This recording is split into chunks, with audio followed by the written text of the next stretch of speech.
안녕하세요. 화학세상의 화학세일즈맨 김근아입니다. 치아의 건강을 위하여 매일 사용하는 치약. 치약을 입안에서 사용하는 만큼 안전한지, 어떤 물질로 이루어져 있는지 궁금하지 않습니까? 오늘은 우리가 매일 접하는 치약에 대해서 알아보겠습니다. 치약은 치아를 깨끗하게 유지하기 위해 사용합니다.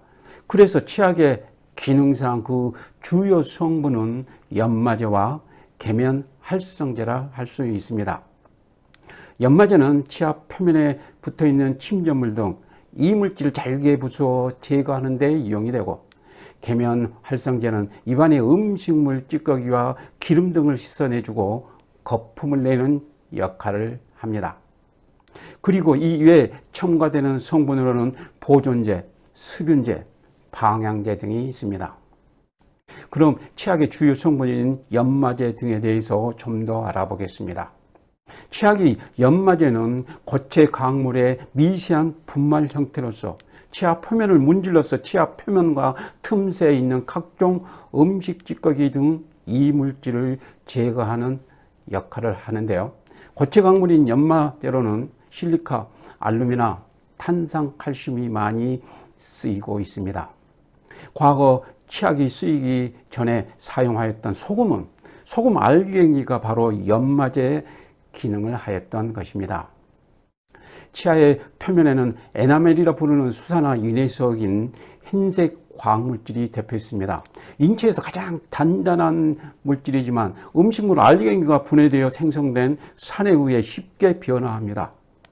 즉 에나멜이 녹는다는 것인데요. 에나멜의 표면이 닳고 구멍이 나면 그것이 충치가 됩니다. 그래서 매일 치아를 닦아줘야 하고, 식사 후 치아를 닦아주지 못하더라도 단지 물로 헹구는 것만으로도 충치 예방에 도움이 된다고 합니다. 충치 예방에 효과가 있다는 불소 치약에 대한 얘기입니다. 불소라는 용어가 우리에게는 익숙하지만 정식 명칭이 플루오린이기에 앞으로는 플루오린이라고 부르겠습니다. 충치 예방을 위해 플루오린 화합물을 첨가하는 경우가 많은데요. 이를 불소 치약이라 부르고 있죠.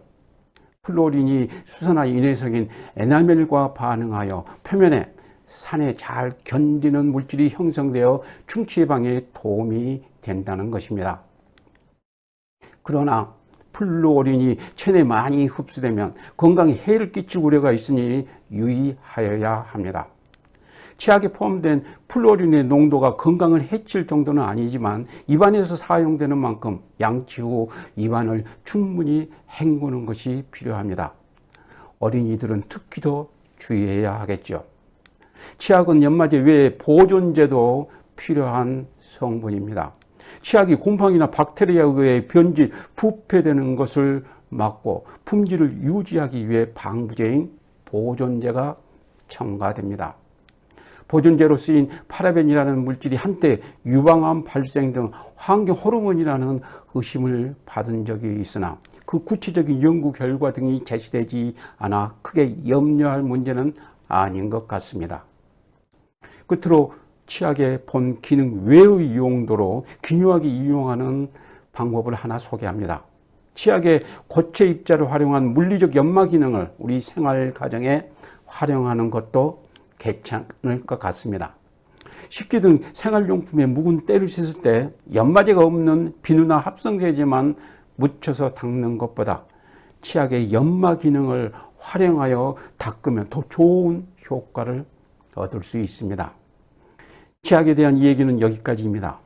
오늘의 내용이 흥미롭고 유익했다면 좋아요, 구독 부탁드립니다. 감사합니다.